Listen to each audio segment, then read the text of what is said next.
حضرت عبداللہ ابن عمر رضی اللہ تعالیٰ عنہ بیمار ہو گئے، شدید علیل تھے، طبیعت مبارک میں کمزوری آ گئی، کچھ کھانے کو دل نہیں کرتا تھا، گھر والے بار بار کہتے کچھ کھا لیجئے کچھ کھا لیجئے، نہیں کھاتے تھے۔ بالآخر حضرت نافع آپ کے غلام تھے، ان سے کہنے لگے کہیں سے مچھلی مل جائے نا تھوڑی سی تو میں کھاؤں گا۔ تو کہتے ہیں میں سارے مدینے میں ڈھونڈتا رہا، مچھلی نہ ملی، اگلے دن بھی ڈھونڈی تو نہ ملی، تیسرے دن بھی ڈھونڈی تو نہ ملی، تو فرمانے لگے یار بس چھوٹی سی خواہش ہے، کوئی فرض نہیں ملتی تو رہنے دے۔ کہتے ہیں چوتھے دن مچھلی مل گئی، میں 1.5 دینار کی مچھلی لا کے حضرت عبداللہ ابن عمر رضی اللہ تعالیٰ عنہ کے سامنے جو مچھلی رکھی تو آپ نے لقمہ روٹی کا توڑا تھا، مچھلی کو لگانے لگے کہ دروازے پہ فقیر نے آ کے آواز دی کچھ کھانے کو دو۔ تو حضرت عبداللہ ابن عمر نے روک لیا اور ہنسے۔ کئی دفعہ دے ہم بھی دیتے ہیں پر ہمارا چہرہ دیکھنے والا ہوتا ہے، اتنے ہم غصے میں ہوتے ہیں، دے دیتے ہیں، لیکن جو چھلوٹیں ہوتی ہیں نا چہرے والی وہ گنی نہیں جاتی۔ ہنسے، فرمایا دیکھو میرا اللہ کتنا کریم ہے، وہ مجھے بچانا چاہتا ہے، اٹھا بار دیا جا کے۔ تو خادم اب حکم کا پابند تھا، وہ لیت اللہ تو کر نہیں سکتا تھا، وہ گیا اور جا کے دے آیا۔ فقیر جب سارے محلے سے آٹا اکٹھا کر لیتے ہیں تو پھر ایک جگہ جا کے بیچتے بھی ہیں۔ دے آیا، وہ 2 گلیاں آگے گزرا تو میں پیچھے دوڑا گیا، میں نے کہا سچ بتا کھانی ہے کہ بیچنی ہے؟ وہ کہنے لگا جو بھی سبب لگ جائے کر جاؤں گا، آپ نے دے جو دی ہے۔ تو کہتے ہیں میں نے اسے کہا کہ یہ 1.5 دینار کی میں نے خریدی تھی، اگر تو 2 دینار کی مجھے بیچ دے تو آج کل مچھلی مدینے میں مل نہیں رہی، تو میں اپنے آقا کو دے دوں گا، وہ یہی کھائیں گے، بیمار ہیں۔ تو کہنے لگا جی بسم اللہ، مجھے کیا اعتراض ہے، 2 دینار مل رہے ہیں، 1.5 کی مچھلی، اور 1.5 کی بھی کسی نے نہیں خریدنی تھی، اب تو پک گئی۔ فرماتے میں نے 2 دینار اس کو تھمائے، وہ مچھلی اس سے خریدی، اور خرید کر کے میں لا کے حضرت عبداللہ ابن عمر کے سامنے دوبارہ رکھی۔ تو فرمایا یہ کیسے آ گئی؟ میں نے کہا حضور 1.5 کی خریدی تھی اور پھر فقیر کو دے دی، اب اسی سے میں 2 دینار کی خرید کے لایا ہوں، آپ قبول فرمائیں۔ تو فرمانے لگے تم نے اچھا نہیں کیا، اب اس طرح کرو 2 دینار بھی اسے دے اور مچھلی بھی واپس دے آؤ۔ عرض کی حضور کیوں؟ فرمایا تم نے قرآن نہیں پڑھا؟ حضور پڑھا ہے۔ فرمایا رب فرماتا ہے لن تنالوا البر حتی تنفقوا مما تحبون، تم بھلائی کو اس وقت پہنچو گے جب اپنی پیاری چیز راہ خدا میں خرچ کرو گے۔ امام غزالی نے لکھا ہے، فرمانے لگے دیا، تو وہ حضرت نافع کہتے ہیں میں دینے گیا، دے کے واپس آیا تو کچھ پریشان تھا، کیونکہ مجھے بھی 4 دن ہو گئے تھے نا تلاش کرتے، تھوڑی طبیعت میں مایوسی تھی کہ اتنی محنت سے میں نے لایا اور آپ نے واپس کر دی۔ تو حضرت عبداللہ ابن عمر نے مجھے قریب بٹھایا، پھر مجھے تھپکی دی، فرمانے لگے پتر میں نے ویسے بھی کبھی جھوٹ نہیں بولا، اور آج کل تو میں ویسے ہی بیمار ہوں، ٹائم ہی نہیں، وقت ہی نہیں، موقع ہی نہیں جھوٹ بولنے کا، میں تجھے سچ بتاؤں مجھے مچھلی کھا کے اتنا سکون نہیں ہونا تھا جتنی اللہ کے راستے میں خیرات کھا کے مجھے سکون ہوا۔ تو تجھے تو میری راحت سے غرض ہے نا کہ مجھے راحت کیسے ہوتی ہے، تو مجھے سکون ملا ہے راہ خدا میں دے، میں نفسانی خواہش پوری کر لیتا تو یہ میرا نفس کل پھر مجھ سے مچھلی مانگتا، پرسوں کہتا نہیں چھوٹے گوشت کی یخنی بھی چاہیے۔ ہم لوگ الجھ گئے ہیں، بہت بڑے قیدی ہیں اپنے آپ کے، بڑے قیدی ہیں، سارا دن اپنی خواہشات کی تکمیل میں بھاگے رہتے ہیں، بڑے بڑے سونے نوجوان۔ میں ان پہ تنقید نہیں کرتا، مجھے ان پہ ترس آتا ہے، جب میں رات کے اندھیروں میں انہیں ٹیلی فون لے کے چوکوں میں کھڑے دیکھتا ہوں تو مجھے رحم آتا ہے، میں کہتا ہوں دیکھو نفس کی خواہش کے پیچھے یہ کیا مثلاً آخر کیا ہے اس میں، ایک عورت کے پیچھے تباہ کر لیا اپنے آپ کو، یعنی زیادہ سے یہ کوئی مقصود ہے، یہ کوئی مقصد حیات ہے جس کو مقصد بنا لیا ہے؟ میرے عزیز بات کو سمجھ لیں، اتنا خوبصورت آدمی ہے اور اتنا اس کا اونچا قد کاٹ ہے، اور کیا کس کے پیچھے یہ بھاگا ہوا ہے؟ بڑا سمجھدار، دانشور، عقل مند آدمی، ذی روح بندہ، لیکن اس کا سٹیٹس آپ یہ ملاحظہ کریں کہ وہ 20-40 ہزار کی خاطر جھوٹ بولتا ہے، دھوکہ دیتا ہے، فریب اور فراڈ کرتا ہے۔ ہم اپنی نفسانی خواہشات کے پیچھے اس طرح بھاگتے ہیں کہ ہم اصل سے رہ جاتے ہیں۔ میری باتوں کی سمجھ آ رہی ہے آپ حضرات؟ تھوڑا تھوڑا کر کے، ایک ایک کر کے ان کی باتیں کم مانیں۔ وہ ضروری تو نہیں نا کہ سویرے ناشتہ بازار سے اپنی مرضی کا تگڑا کیا ہے، بازار سے لا کے پوڑیاں چنے بہترین کھائے، اور پوڑیاں چنے ابھی کھائے نہیں، شاپر میں ڈالے ہوئے ہیں، اور وہ لے کے ابھی آ رہا ہے تو ساتھ ہی رستے سے گوشت بھی چھوٹا اچھا لگا تو 2 کلو وہ بھی لے آئے کہ پوڑیاں چنے کھاؤں گا اور دوپہر کے لیے گوشت پکاؤں گا۔ وہ پہلے یہ تو کھا لے صاحب، اس سے تو نجات پا لے۔ یہ پتہ نہیں ہضم ہوتا ہے کہ کچھ اور کرتا ہے تیرے ساتھ، لیکن وہ گوشت بھی ساتھ لے آیا۔ یعنی ٹیبل پہ، ناشتے کے ٹیبل پر بیٹھ کے فیصلہ ہو رہا ہوتا ہے کہ ہم نے کیا کھانا ہے، ہم نے کدھر جانا ہے۔ سنگیو یاد رکھو، باتوں کو سمجھو اور غور کرو۔ یہ تھوڑا تھوڑا کر کے جب ہم چھٹکارا حاصل کرنے کی کوشش کریں گے نا، چھٹکارا حاصل کرنے کی، کہیں جگہ سے، کسی جگہ سے اگر آپ کو تنبیہ ہوتی ہے نا، تنبیہ، اس میں بھی بڑا مزہ آتا ہے۔ اس میں بڑا، ہمارے ایک بزرگ تھے، تو ایک دن نا میں گیا تو کہنے لگے الحمدللہ آج میں بڑے سکون میں ہوں۔ میں نے کہا جی وہ کیا ہوا؟ کہنے لگے میں اپنے آپ کو بڑا پیر صاحب سمجھنے لگ گیا تھا، تو ایک وابڈا کے کسی آدمی سے کام تھا، تو میرے ایک دوست نے مجھے کہا کہ پیر صاحب اس کو ٹیلی فون کر دیں، سنا ہے آپ کا عقیدت مند ہے۔ میں نے اس بندے کو ٹیلی فون کیا تو کہتا ہے پیر صاحب میں عزت آپ کی بڑی کرتا ہوں پر یہ کام نہیں ہو سکتا۔ کہتے ہیں جب اس نے مجھے کہا نا تو کچھ بھی نہیں، تو مجھے بڑا مزہ آیا ہے، ورنہ میرا تو نفس پھول گیا تھا۔ میں تو سمجھتا تھا کہ جو میں کہتا ہوں ویسے ہی ہو جاتا ہے۔ کہتے اس نے تھوڑا سا نا مجھے لیول میں کیا ہے، مجھے مزہ آیا۔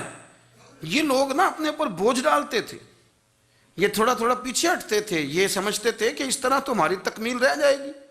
صبح سے شام تک اگر اسی نفس کی باتیں مانتے جائیں گے تو خرابی کرے گا۔ دولت کا نشہ ہے بھائی، دولت کٹھی کرنے والا کسی جگہ سیر نہیں ہوتا، حسن کا نشہ ہے، حسن کا نشہ ہے۔ حضرت ابوبکر شبلی رحمۃ اللہ علیہ فرمایا کرتے تھے جو تیری بیٹی کو خوبصورت سمجھ کے اس کے ساتھ نکاح کرنا چاہے اسے بیٹی نہ دینا۔ حضرت جی کیوں؟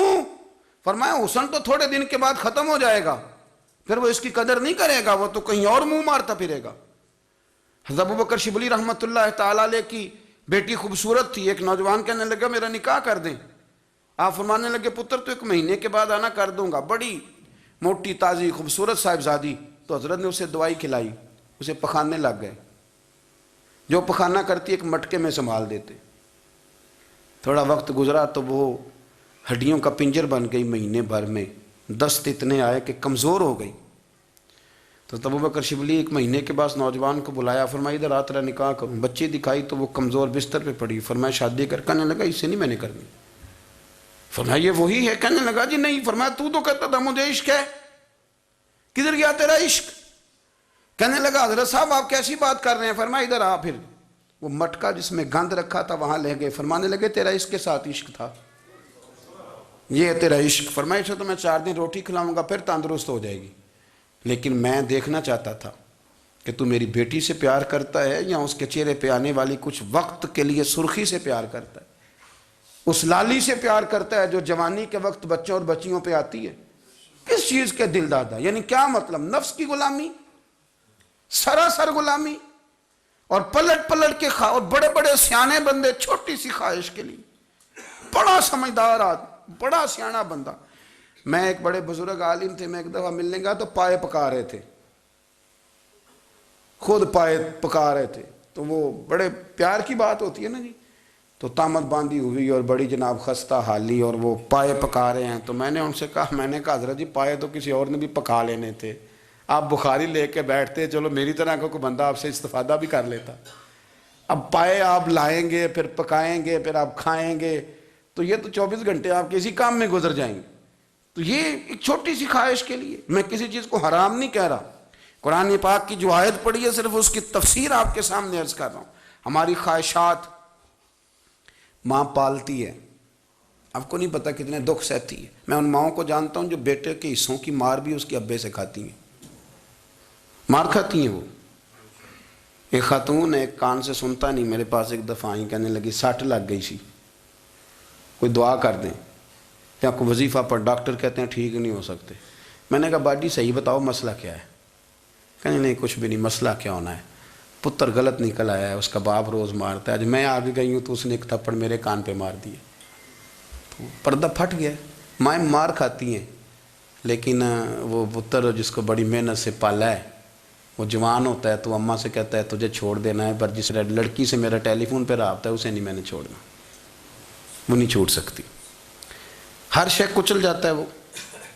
اماں کبھی لیٹ کے رات کو سوچتی ہے کہ یہ تو میری کل کمائی تھی، میں تو آج بھی اس کے حصے کے تھپڑ اپنی گالوں پہ برداشت کر رہی ہوں، تو یہ کدھر گیا؟ اردشیر نام کا بادشاہ تھا، حضرت محدث ابن الجوزی آج سے کچھ 700 سال پہلے لکھتے ہیں۔ اردشیر بادشاہ بڑا خوبصورت تھا، جوان تھا، بڑا عقل مند تھا۔ اس نے اس طرح کی قریب قریب کی ساری ریاستوں پہ قبضہ کر لیا۔ بڑا عقل مند زیرک تھا، قبضہ ہو گیا۔ ایک بادشاہ بڑا سخت تھا، اس کے ساتھ جب پنجہ آزمائی ہوئی تو اردشیر کہتا ہے اس پہ میرا قبضہ نہیں ہو رہا تھا، اور جب ہم نے ساری ریاستوں نے مل کے اس پر حملہ کیا تو ایک قلعے کے اندر قلعہ بند ہو گیا۔ اردشیر بڑا خوبصورت آدمی تھا، بڑا سمجھدار تھا، تو وہ بادشاہ قلعہ بند ہو گیا، اس نے کہا نکلنا ہی نہیں۔ اب وہ اندر بند ہے، یک بارگی حملہ کیا تو وہ بڑا بڑا قلعہ تھا اس میں بند ہو گیا۔ اس بادشاہ کی نا جس پر حملہ کیا، اس کی بیٹی اچانک ایک دن قلعے کی دیوار پہ چڑھی تو اردشیر کے حسن و جمال کو دیکھا تو عاشق ہو گئی، اور اپنے ہی باپ کے خلاف اسے کہنے لگی کہ اگر تو میرے ساتھ شادی کا وعدہ کرے نا تو میں تجھے رستہ بتاتی ہوں حملہ کرنے کا۔ اس نے کہا میرا وعدہ رہا، تو رستہ بتا۔ اس نے رستہ بتایا اس لڑکی نے، اور بادشاہ نے حملہ کیا تو اس کا باپ قتل کیا، اس علاقے پہ قبضہ کیا شادی کے وعدے پر۔ ہاں نفسانی خواہش بندے کو اندھا کر دیتی، نہیں سمجھ آتی اس کو میں کدھر جانا ہے، اندھا کر دیتی۔ حملہ کیا، اور جب اس لڑکی کو لے کے آیا نا اپنے محل میں، تو پہلے دن شادی کی پہلی رات تھی، تو بستر بچھایا کنیز نے، تو وہ کبھی کروٹ ادھر بدلتی کبھی ادھر بدلتی، تو بادشاہ کہنے لگا کیا ہے؟ کہنے لگی بستر میں کچھ ہے، مجھے تکلیف دے رہی۔ اس نے چراغ جلائے اور جب بستر اٹھایا تو ایک اتنا سا دھاگا نکلا۔ دھاگے سے عموماً تکلیف نہیں ہوتی، تو اس نے کہا تو اتنی نرم و نازک ہے کہ دھاگا؟ کہنے لگی میرا باپ نا میرے ساتھ اتنا پیار کرتا تھا کہ روز میرا بستر بھی خود بچھاتا تھا، اور اس نے آلہ رکھا ہوا تھا، وہ ناپتا تھا کہ کوئی پایا اونچا نیچا تو نہیں، میری بیٹی کا بیلنس سوتے وقت خراب نہ ہو جائے، اور میرے لیے گوشت اور کپڑے بھی خود پسند کر کے لاتا تھا، کھانے پینے کا خود خیال کرتا تھا۔ اردشیر کہنے لگا اچھا وہ اتنا پیار کرتا تھا، اور پھر تو نے اس کے ساتھ کیا کیا؟ کہنے لگا بلاؤ کنیزوں کو بلایا، فرمایا اس کو اٹھاؤ اور جلاد کے پاس لے جاؤ، اسے کہو کہ اس کے بال ایک گھوڑے کے ساتھ باندھے، پیر دوسرے گھوڑے کے ساتھ باندھے، اور ایک گھوڑا ادھر بھگا دے، کدھر بھگا دے۔ یہ جس کے باپ نے اتنا پیار کیا، یہ نفس کی اتنی غلام ہے کہ اس کی وفادار نہیں رہی تو میری وفادار کیسے بنے گی؟ جس نے اتنے نازوں سے پالا کہ دھاگا اسے برداشت نہیں۔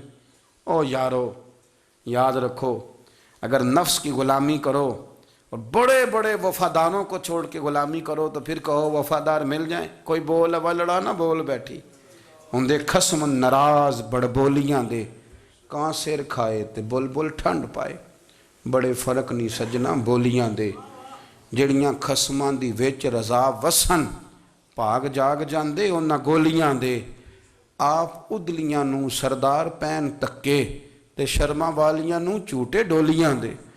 اپنے نفس کے پیچھے چلو گے تو یہ تباہی ہے۔ جب ہم نے کسی سے وفا نہیں کی تو یہ کیا امید ہوئی کہ دنیا ہم سے وفا کرے گی؟ اللہ رسول کی مرضی کے مطابق اصول پسند زندگی بنائیں، ایک ایک کر کے اپنی خواہشات سے پیچھے ہٹیں، تھوڑے پہ گزارا کرنا سیکھیں، اپنے نفس کو سمجھائیں۔ ضروری نہیں کہ روٹی ہر وقت مزے کے لیے کھائی جائے، کبھی کمر سیدھی کرنے کے لیے خشک روٹی بھی کھا کے دیکھو، کبھی سادہ کھانا اس پہ بھی اکتفا کرو، کبھی تھوڑا کھر کے اچھے طریقے سے سادے کمرے میں بھی اللہ کو یاد کر کے دیکھو۔ نفس کے پیچھے نہ بھاگیے گا، تباہی کرے گا۔ رب کریم سمجھنے کی توفیق رفیق عطا کرے۔